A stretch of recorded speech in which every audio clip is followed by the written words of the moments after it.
Landasan kita mengaji dan mengkaji dari undang-undang dulu.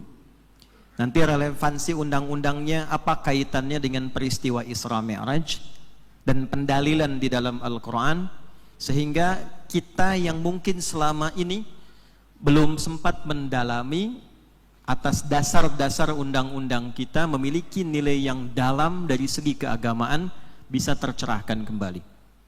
Kalau saya tidak keliru, Pak Menteri mohon nanti diingatkan, di Undang-Undang Nomor 20 Tahun 2003 itu ada 77 pasal, ditandatangani pada tanggal 8 Juli tahun 2003 saat presidennya masih Bu Megawati, kemudian sekretaris lembaran negaranya Pak Bambang Kusowo. Itu kalau Anda buka di pasal menimbang saja, nanti menimbang, mengingat, baru kemudian menetapkan, ada 5 poin, A, B, C, D, kemudian E. Kalau dibuka di poin B, kita mulai dari situ, maka kurang lebih bunyinya begini, bahwa Undang-Undang Dasar Negara Republik Indonesia tahun 1945 mengamanatkan pemerintah menyelenggarakan, mengusahakan satu sistem pendidikan nasional yang meningkatkan keimanan dan ketakwaan pada Tuhan Yang Maha Esa. Tolong garis bawah ini ya, yang meningkatkan keimanan dan ketakwaan pada Tuhan Yang Maha Esa serta akhlak mulia dalam rangka mencerdaskan kehidupan bangsa yang diatur dengan undang-undang. Kurang lebih demikian Pak Menteri itu. Baik. Ada yang menarik ini. Saya coba kaji, termasuk saat mengajar di beberapa institusi, selalu melekat kata takwa, baik di dalam dasar undang-undang ataupun bahkan dasar yang melekat pada janji atau moto yang terkait dengan institusi. Kita coba gali di Sabta Marganya TNI misalnya, ada 7. Yang ketiganya itu ada takwa. Kami Ksatria Indonesia yang bertakwa pada Tuhan Yang Maha Esa, membela kebenaran, kejujuran, dan keadilan. Di polisi itu ada tribrata. Yang pertamanya, kami Polisi Negara Kesatuan Republik Indonesia yang bertakwa pada Tuhan Yang Maha Esa. Di hakim itu ada Pancadharma, 1 dari 5, nomor 1-nya. Kami Hakim Negara Kesatuan Republik Indonesia yang bertakwa pada Tuhan Yang Maha Esa. Jadi yang menarik, amanat undang-undang itu sebelum mencerdaskan kehidupan bangsa di bidang pendidikan, itu yang diinginkan itu membentuk pribadi takwa dulu. Ini ada rahasia yang sangat luar biasa ini. Kenapa orang tua kita dahulu, termasuk dari para penyusun undang-undang, itu mengawalkan takwa sebelum kecerdasan intelektual, menghadirkan kekuatan spiritual sebelum mendatangkan kekuatan intelektual. Ternyata secara riset, nanti kita akan kaitkan dengan peristiwa Isra Mi'raj dan esensi sholat. Manusia itu disebut manusia kalau dia memiliki 3 unsur utama. Tolong dicatat siang hari ini, kalau ada yang kurang 1 berarti dia bukan manusia itu. Dia jamaah yang sedang menyamar itu. 1, itu ada fisiknya, bodinya, jasmaninya. Yang kedua, ada akalnya. Untuk membedakan manusia dengan hewan, hewan tidak berakal, manusia berakal. Yang ketiga, itu ada rohnya, rohaninya, sumber kehidupannya. Jadi dari roh, kemudian akal, ada fisiknya. Hilang salah satu, hilang unsur kemanusiaannya. Rohnya hilang, ya, selesai, meninggal. Tinggal jasad, tinggal akal. Jasadnya kemudian kita lihat hilang akal, maka jadi hewan. Tidak ada jasad, tinggal roh dengan akal, gentayangan itu, ya. Jadi disebut manusia, dia harus punya 3 unsur. Ada rohnya, rohaninya, ada aklaninya secara intelektual, ada kemudian jasmaninya secara fisikal. Nah, ini saya ingin bahas sesuatu agak dalam. Ini mungkin jarang banyak dikaji. Karena itu saya minta fokus sedikit banyak. Karena biasanya kalau siang, apalagi sudah makan siang, dan adanya kajian di masjid. Nanti mungkin lain kali Pak Menteri satu saat kita bahas kajian fikih setan, jarang dibahas itu ya. Kita sering hafal malaikat tapi tidak paham setan itu ya. Kalau Anda sering tahu jalan yang lurus, mulus, tidak pernah tahu ada lubangnya, maka besar kemungkinan terpeleset. Nanti ada 9 jenis setan yang pernah disampaikan Nabi, dan salah satunya ada setan masjid. Saya mohon izin sejak berdiri untuk memberikan gambaran visual. Oh, Masya Allah.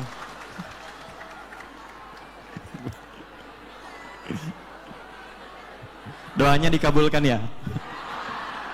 Baik. Mohon izin supaya saya tidak sia-sia menulis, saya cek. Ibu kelihatan ini? Alhamdulillah. Pak Menteri, cuma di Kementerian Pendidikan Dasar dan Menengah yang jamaahnya punya iman tingkat tinggi, sebelum saya tulis sudah kelihatan.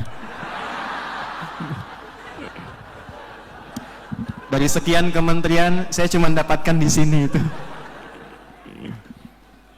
Jadi manusia itu, nanti kita juga akan masuk ke riset supaya agak komplit kajiannya. Disebut manusia dan nanti akan unggul bila mampu mengoptimalkan 3 bagian dari dirinya. Satu, ada fisiknya, terkenal dengan jasmani. Kedua, ada akalnya, sisi intelektualnya. Ketiga, ada rohnya. Tugas kita selama hidup, bagaimana mengoptimalkan ketiganya ini sehingga menjadi manusia paripurna. Hati-hati, fisik ini bagian terluar tubuh kita untuk mengeksekusi semua keinginan yang perintahnya bersumber dari sini, dari roh, dari jiwa. Lalu diolah oleh akal supaya cepat dialirkan ke bagian tubuh agar dieksekusi. Misal, dalam hati, misal, ini contoh saja Pak Menteri ya. Misal, saya pengen teh manis misal. Contoh, mohon izin, bukan minta. Enggak usah, ini contoh aja. Ada keinginan untuk dapat sesuatu dari dalam diri, lalu bagaimana cara cepatnya supaya pesannya bisa sampai? Oleh akal dipikirkan, diolah, diteruskan ke lisan, lalu disampaikan. Apakah dengan kalimat langsung atau berdehem, gitu ya, misalnya, atau dengan cara apapun, jadi diolah oleh akal sampai ke tubuh, dieksekusi. Itu cara kerjanya. Dari sini penting kemudian supaya 3 instrumen fisik tubuh kita ini bekerja dengan baik, maka perlu kita rawat dan diberikan asupan-asupan yang positif. Fisik, butuh nutrisi, butuh makanannya, butuh proteinnya, seperti kita dapatkan sampai siang hari ini. Saat yang sama, saat fisiknya itu perlu sehat, akalnya pun perlu sehat. Sering rame gitu kan, ada podcast, ada bahasan, ada kuliah, bahkan kuliah akal sehat, kuliah akal sehat ya. Akal sehat itu fungsinya hanya mengkonstruksikan perintah nanti dalam jiwa supaya mudah dieksekusi. Dia tidak membawa perintah, hanya mengkonstruksikan saja. Kerjakan ini, cepat lakukan ini. Semakin sehat dia, semakin banyak masukan yang dikonsumsi, bacanya rajin, belajarnya rajin, menganalisisnya rajin, seperti fisiknya mendapatkan asupan, akalnya juga mendapatkan asupan lewat pengetahuan, maka fungsi akal pun menjadi sehat. Tapi maaf, akal sesehat apapun, dia tidak punya otoritas untuk memberikan instruksi.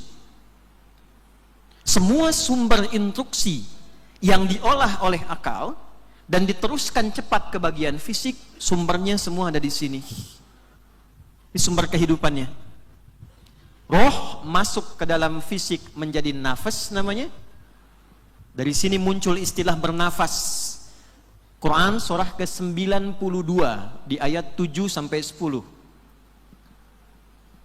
Wa nafsin wa ma sawwaha fa'alhamaha fujuraha wa taqwaha.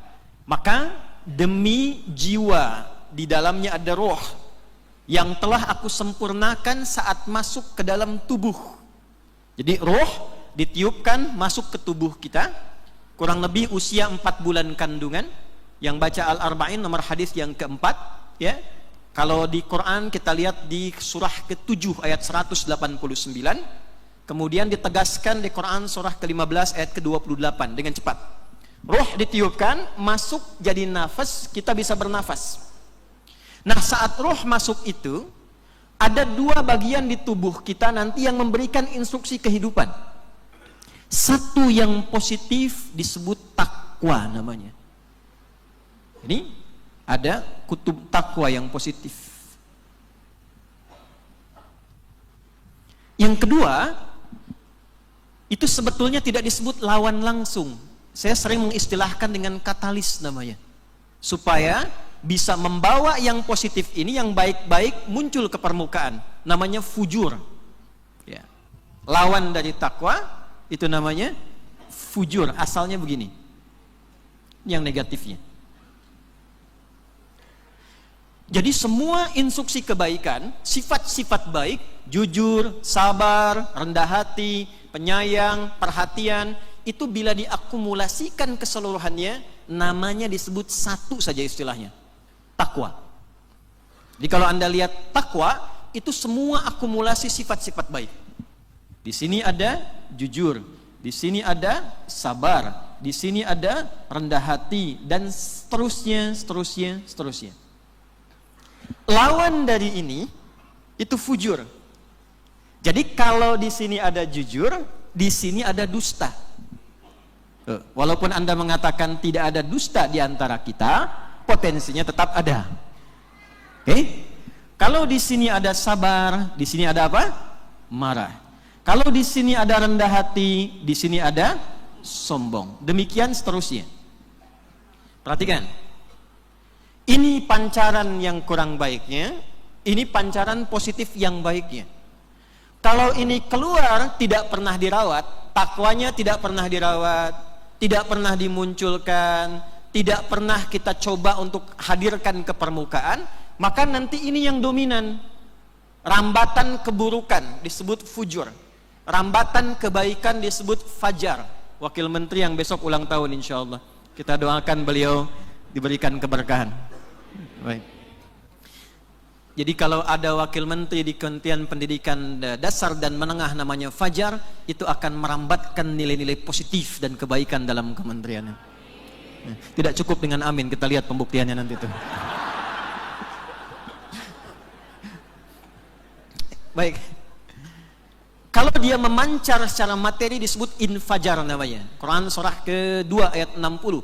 Wa idhistasqa Musa liqaumihi faqul nadrib bi'asakal hajar fanfajarat infajar. Rambatan keburukan fujur. Jadi kalau ini dia keluar secara tunggal mengalahkan yang takwa, dia lewat jalur nafas keluarlah sifat buruk. Dari fujur keluar lewat nafas, ditembuskan ke akal, keluar lewat perilaku yang buruk. Perbuatan buruknya itu disebut su namanya. Karena nafas ketemu su, maka seringkali fujur disebut dengan nafsu. Nggak pakai o. Ini ke sini, tembus ke sini, jadi su, ini perbuatan buruk, asu, maka nafas ketemu su disatukan menjadi nafsu. Asalnya begitu. Ditemukan di mana? Quran surat Yusuf. Ayat berapa? Saya tugaskan untuk mencari tadi. Yang bisa hadiahnya 5 juta. Serius. Umrah. Waktu habis, udah segera singkat. Udah, salah sendiri kelamaan. Surat 12 ayat 53 posisi paling kiri sebelah atas. Wa ma ubarri'u nafsi. Innan nafsa la'ammaratum bisu. Kita tidak bisa mengklaim diri paling suci, paling bersih, paling baik, karena tetap ada potensi yang kurang baik dalam diri kita. Jika itu dominan keluar, maka mengarahkan nafas kepada su. Bertemulah nafas dengan su menjadi apa? Nafsu. Nah, cara mengolahnya, ini mohon izin, Pak Menteri, ini sampai jam berapa kita ya? Alhamdulillah, bebas kita ya. Enggak, karena saya belum mulai. Ini baru mukaddimah ini. Kan belum nyampe ke sholat ini ya. Saya gali dulu cara berpikirnya supaya kita paham dulu dasarnya, baru kita masuk pada inti bahasan. Karena dalam diri kita ini, kalau tidak diolah dan muncul tunggal fujurnya, maka menjadi nafsu, perbuatannya buruk. Oleh karena itu, konstruksinya, asal penyiptaan takwa dengan fujur ini, konstruksi asalnya seperti ini, Bapak Ibu sekalian. Izin, kembali ke Quran surah 92, ayat 7 sampai 10. Wa nafsi wa ma fa'alhamaha fujuraha wa. Perhatikan, ini konstruksi dasarnya. Qad aflaha man zakkaha. Man siapapun. Tolong fokus ya. Saya agak kurang sepakat dengan terjemahan di mushaf. Mungkin nanti bisa dikoreksi. Saya nggak tahu mushaf yang di sini. Man itu sering diartikan barang siapa. Nah, saya sampai berdiri di Masjid Baitul Talibin ini, saya belum pernah menemukan tuh barang punya siapa. Karena itu mungkin agak sesuai kita terjemahkan dengan siapapun. Bahasa Arabnya ismun mausulun yadullu alal fardiyatil ambiyah. Statement, konjungsi, kata sambung yang ditujukan kepada setiap personal tanpa sekat, general siapapun. Jadi mau laki-laki, mau perempuan, besar, kecil, punya jabatan, belum punya jabatan, perhatikan kalimatnya. Man zakkaha, qad aflaha, aku tegaskan, siapapun yang mampu mengolah dua hal ini dengan baik, mengendalikan fujurnya dengan takwanya, maka aku pastikan hidupnya akan cenderung sukses dan bahagia. Ya, sebentar, jangan amin dulu ya. Jadi izin Pak Menteri, di Quran itu ada sukses saja, belum tentu bahagia. Itu diksinya fauz namanya. 27 kali turunan ini disebutkan di Al-Quran. Ada fauz, fauzi, faizah, faizin, fauzan. Jadi kalau ada yang namanya faiz, faizah, itu orang diharapkan sukses selama hidupnya. Ya, walaupun belum tentu bahagia. Dasar katanya begitu ya. Yang kedua ada fariha, bahagia belum tentu sukses. Turunannya ada Farhan, Muhammad Farhan misalnya, perempuannya Farah ya, Farah Queen dan turunannya misalnya ya. Itu kalau dinamakan Farah, Farhan artinya diharapkan bahagia selama hidupnya walaupun belum tentu sukses. Nah, kalau Anda ingin dihadapkan pada dua pilihan, sukses belum tentu bahagia atau bahagia belum tentu sukses, bahasa bebasnya kaya tapi gelisah atau miskin tapi tenang, pilih. Nggak ada pilihan ketiga. Nah, karena Allah itu sudah tahu keadaan jiwa kita sebelum ditanya, maka menggunakan kod di depannya untuk menegaskan bahagia dan sukses. Bahasa Arabnya falah. Kalau dibentuk kata kerja menjadi aflah, maka pekerjaan Anda dimanapun, mau di kementerian, mau di rumah tangga, hidup bertetangga, hidup bersosial, seluruh pekerjaan Anda akan cenderung bisa sukses dan bahagia bila Anda mampu memanage keadaan dalam jiwa ini. Di poinnya.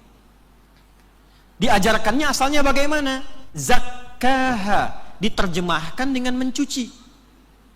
Sungguh bahagia dan sukses orang yang mampu menyucikan dia. Izin. Ibu kalau nyuci, itu ibu buang bajunya atau buang kotorannya? Kotorannya ya? Baik, enggak, saya mau masuk dasar filosofis ya. Artinya, kotoran itu diciptakan bukan untuk membuat bajunya kotor kan? Perhatikan, ini agak dalam ya. Kotoran diciptakan supaya menghadirkan bersihnya. Sebab kalau enggak ada kotor, bersih itu enggak akan muncul. Antum mungkin nggak nyuci mobil kalau nggak kotor? Halo? Jadi kotoran itu ditampilkan sebetulnya bukan karena ingin menunjukkan bendanya kotor, bukan. Tapi ingin menampilkan yang bersih. Sebab kalau nggak ada kotor, bersih nggak mungkin muncul. Tiba-tiba baju bersih langsung dicuci. Mau kena bersih dicuci, itu mustahil. Nah, sama persis cara kerjanya jiwa kita juga begitu. Ini fujur diciptakan bukan ingin membuat kehidupan kita bermasalah, bukan. Marah diciptakan bukan ingin membuat pribadi kita pemarah, bukan. Tapi supaya sabarnya muncul. Sebab kalau tidak ada marah, sabar tidak mungkin muncul. Coba kalau bisa, nanti suami pulang ke rumah, gak ada angin, gak ada hujan, gak ada apa-apa, ibu langsung bilang, "Pak sabar ya Pak ya," gitu. Itu saya yakin suaminya pasti tanya, "Mama sehat?" Mesti ada triggernya kan? Nah, jadi orang yang cenderung bahagia itu kata Al-Quran, dia yang mampu mengolah semua yang terlihat, yang terdengar kurang baik, berasal dari yang fujur, jadikan katalis untuk mencari yang takwa. Ini poinnya. Prakteknya gampangnya begini, kalau ada pimpinan marah, Anda jangan ikut marah. Cari lawannya. Marah lawannya apa? Sabar. Dititipkan amarah pada suami, bukan ingin menjadikan suami pemarah, bukan. Supaya kesabaran di istri itu menguat, sehingga kuat menghadapi problematika yang akan dihadapi kemudian hari. Kalau cara berpikirnya begitu, itu luar biasa. Suami pulang ke rumah menemukan istri cemberut. Lawan cemberut apa? Nyup. Jadi begitu kemudian suami pulang menemukan istri cemberut, cari lawannya takwa. Idealnya begitu. Kalau bisa itu dilakukan, maka hidup kita, kata Al-Quran, itu cenderung membahagiakan dan sukses meniti karir. Mama, kayaknya kenal. Ini ada hadiah, emas 2 kilo, misal gitu ya. Lawannya kan begitu. Ada orang berdusta, kita tahu cepat cari lawannya di takwa. Jadi semakin kita mampu mengoptimalkan jiwa takwa, semakin mampu mengeksplorasi nilai kebaikan, itu semakin dekat pada kesuksesan dan kebahagiaan. Lihat ada sifat malas di orang lain. Oh dia malas, berarti ditunjukkan pada saya mesti rajin. Oh dia tidak jujur, ditampakkan di hadapan kita. Oh berarti ditampakkan pada diri saya, bukan yang lain, yang diinginkan pada diri saya, supaya takwanya muncul, bergerak menjadi pribadi yang lebih baik. Jelas sampai di sini? Mengapa undang-undang pendidikan dimulai dengan takwa, tidak dengan kecerdasan di sini?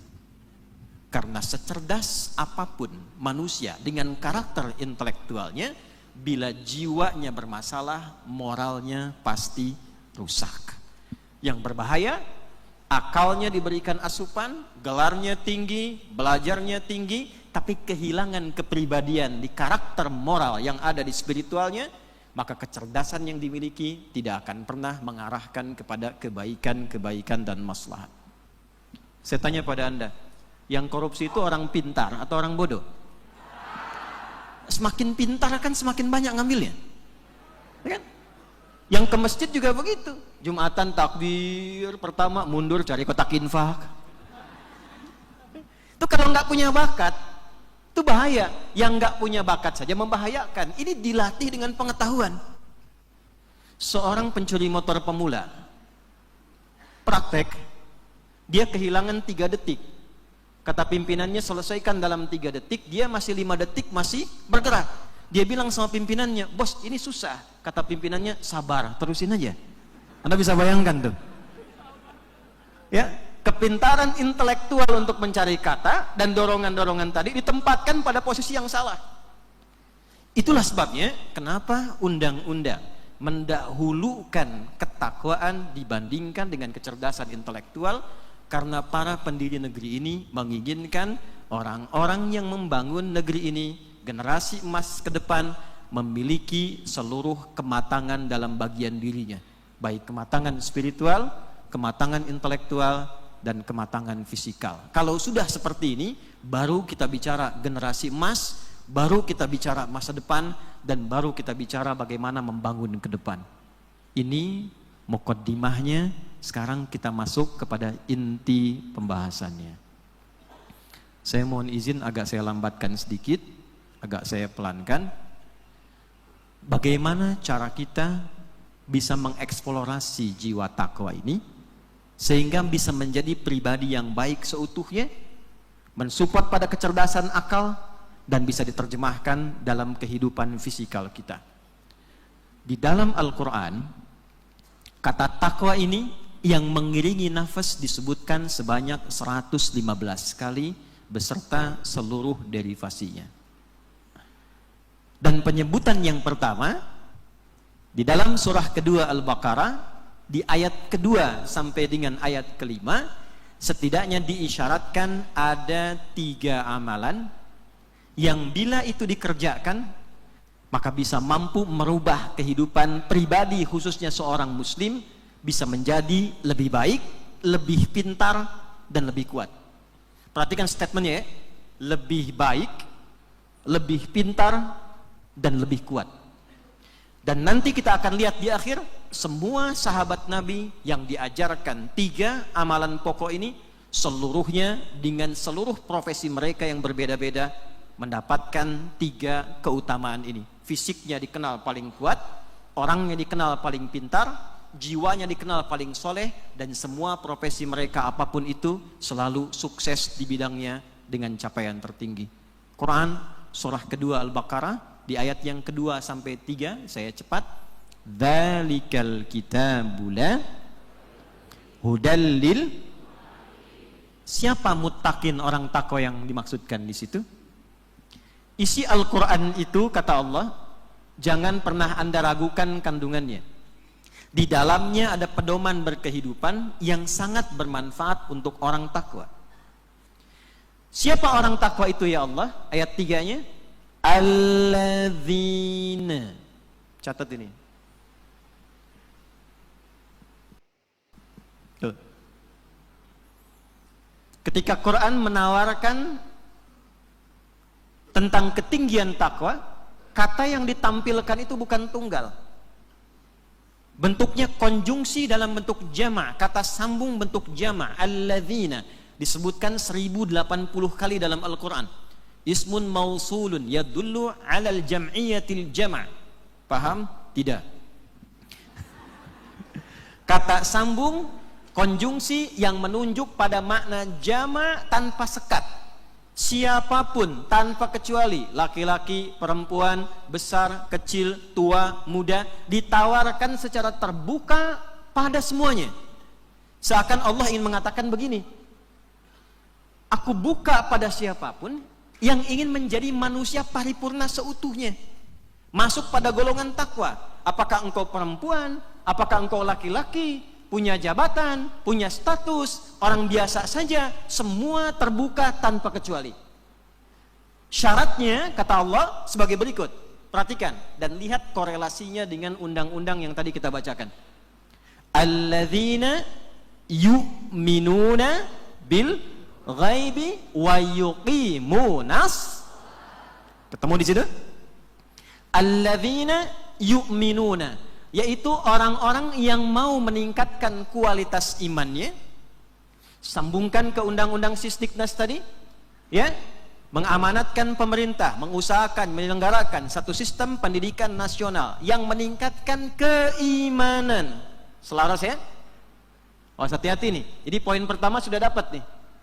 Dan ketakwaan pada Tuhan yang Maha Esa. Wa yuqimunas shalah. Ternyata instrumen takwa itu, kalau kita ingin mengolah potensi baiknya keluar, yang buruknya hilang, yang baik-baiknya muncul, mengarahkan pada kesuksesan, amalan utama yang diperkenalkan oleh Allah adalah sholat. Apa namanya? Amalan pertamanya. Jadi ketika Quran memperkenalkan amalan sholat, itu tidak diperkenalkan dengan amalan formal ritual yang dibuka dengan takbir, ditutup dengan salam, tapi yang diperkenalkan itu oleh Allah terlebih dulu keistimewaannya. Kalau Anda bisa tunaikan dengan benar, lihat kalimatnya Bu, Pak, itu ada iqamah, setelah itu ada alif lam. Silahkan Anda cek semua kata sholat dalam Al-Quran yang bentuknya ibadah, itu selalu menggunakan alif lam, dan bentuknya selalu khusus. Kalau tidak pakai kata ganti dhamir, pakai alif lam. Wa aqimus shalah wa atuz zakah. Aqimis salata liduluki syamsi. Wa aqimis salat. Selalu menggunakan bentuk alif lam. Kalau tidak pakai alif lam, itu umum maknanya. Anda mau khusyuk, mau tidak, mau paham, mau tidak, itu masih umum. Tapi kalau menggunakan alif lam, itu seperti artikel the dalam bahasa Inggris. Ya. There are so many cars outside. Itu banyak sekali mobil di luar. Oh, the cars is mine. Mobil yang itu punya saya. Artikel the khusus, spesifik. Di setiap ayat kenapa sholat menggunakan alif lam? Untuk memberikan kesan bahwa sholat itu tidak biasa. Ada keistimewaannya. Ada aturannya. Jika Anda tunaikan dengan benar, sesuai aturan ini, Anda mendapatkan keistimewaannya. Jadi yang mau saya katakan pertama kali, ketika Allah memperkenalkan sholat dalam Al-Quran sebagai instrumen takwa yang bisa mengajak kita sukses dan bahagia, yang pertama kali diajarin bukan rukunya, bukan sujudnya, bukan i'tidalnya Pak, tapi yang ditampilkan oleh sholat itu keistimewaannya. Saking istimewanya, sholat satu-satunya ibadah instrumen takwa yang penerimaannya dari Nabi harus diterima dengan cara yang tidak biasa. Ini saya tanya sebentar nih. Puasa diperintahkannya di mana? Halo? Oke, 1 juta. Udah waktu habis. Puasa diperintahkan di Madinah. Tahun keberapa? Tahun kedua hijrah. Puasa itu instrumen takwa. Bulan depan kita puasa. Al-Baqarah ayat 183. Ya ayyuhalladzina amanu kutiba alaikumus kama kutiba alal ladzina min qablikum la'allakum. Puasa instrumen takwa. Haji, umrah diperintahkannya di mana? Di Madinah. Tahun ke-10 hijrah kan? Mau terakhir. Baik. Haji, umrah itu instrumen takwa. Al-Baqarah 197. Perhatikan kalimatnya. Al-hajju ashhurum ma'lumat. Faman farada fihinna al-hajja fala rafatha wala fusuqa wala jidala fil hajj. Wa ma taf'alu min khairin ya'lamuhu Allah wa tazawwadu fa inna khairaz zadit taqwa. Infak, zakat diperintahkannya di mana? Di Madinah, tahun kedua hijrah.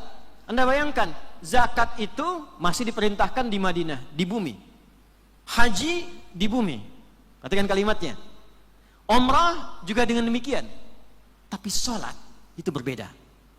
Saking istimewanya, saking berpengaruhnya pada kehidupan kita, menentukan kualitas kesuksesan dan kebahagiaan seseorang, perintahnya harus dimulai petualangan dari bumi sampai menembus langit. Untuk menunjukkan ada sesuatu yang agung dalam sholat. Saking agungnya, cara menerimanya tidak biasa. Cara pemahaman demikian. Ya. Jadi saya nggak akan ngaji Isra Mi'raj seperti orang umumnya membahas. Ya, naik langit 1 ketemu Nabi Adam, langit 2 ketemu Nabi Isa, Nabi Yahya, say hello, naik lagi langit ketiga, tuh kan? Ketemu Nabi Yusuf paling ganteng pada saat itu, naik ke 4 lagi, ketemu Nabi siapa? Nabi Idris, naik lantai 5, langit ke-5 ketemu Nabi Harun, naik ke-6 ketemu Nabi Musa alaihissalam, naik lantai ke-7, langit ke-7 ketemu Nabi Ibrahim sedang sandaran di Baitul Ma'mur, tuh kan? Di hadis Muslim, hadis 155 kan begitu ya? Tapi jarang ada yang mengulas tentang esensi ini. Kenapa dimunculkan Isra Mi'raj? Dasarnya apa? Dan apa manfaatnya bagi kehidupan kita? Ini kalau nanti masih bisa sampai ke Menristek Dikti, sebetulnya nanti ada pra-Isra, ada saat Isra, ada pasca Isra. Saat Isra itu domainnya ke Menristek Dikti itu. Gimana bisa meriset satu kendaraan dengan kecepatan tinggi, melebihi kecepatan cahaya, ya setidaknya selevel buruk gitu kan. Buruk bisa sekali lihat langsung nyampe ya. Nah itu ada riset yang sangat mendalam. Yang dibahas itu bukan buruknya. Kalimatnya linuriyahu min ayatina. Anda ngaji di hadis Muslim, lihat detailnya. Nabi diajak berpetualang dengan kendaraan itu sampai menyaksikan alam-alam baru. Tempat-tempat baru. Arah ke Palestina itu kan jauh. Nabi ditunjukkan, ini kota ini daerah ini ada unta yang hilang, ini seperti ini.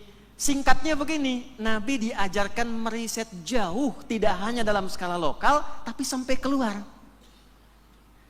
Jadi kalau kita ingin mendapatkan keunggulan, generasi emas, Kementerian Riset, Kementerian Teknologi, bagaimana mengembangkan teknologi yang hebat, di saat yang sama menguatkan riset, tidak hanya di titik terdekat, tapi sampai aspek-aspek ke yang terjauh. Ini cuma karena materinya bukan itu, jadi kita lompat dulu, itu pembuka saja. Ya. Poinnya Bapak Ibu sekalian, teman-teman, ini saya agak semangat. Sampai kemudian di Mi'raj, yang diberikan perintah apa? Sholat kan? Bukan puasa, bukan haji, bukan umrah, bukan zakat, tapi sholat. Pertanyaan saya kenapa? Dan kenapa waktunya 5? Padahal asalnya 50 kan? Datang ke Nabi Musa, balik lagi, datang lagi, balik lagi. Dari 50 menjadi berapa? 5 waktu, tapi 5 ini pun oleh Allah ditetapkan setiap satunya poin 10. Artinya kalau 5 dikalikan 10, 5 kali kita kerjakan, poinnya berapa? 50. Umatnya Nabi Muhammad, kualitas sekali sholatnya sama dengan 10 kali umatnya Nabi Musa menunaikan sholat. Dari segi pahala. Saking pentingnya sholat, pahalanya banyak. Perhatikan kalimatnya. Kualitasnya istimewa. Dan hasilnya dijamin bisa mengantarkan manusia sukses dan bahagia. Nah, saya sampai ke ujung intinya. Ternyata ketika kami riset dari berbagai kitab tentang sholat ini, Bapak Ibu sekalian, semua bagian yang melekat pada sholat itu ada maknanya, ada artinya, ada hikmah dan bimbingannya. Dari mulai nama, kenapa 5 waktu, sampai gerakan dan bacaan dari mulai takbir sampai dengan salam.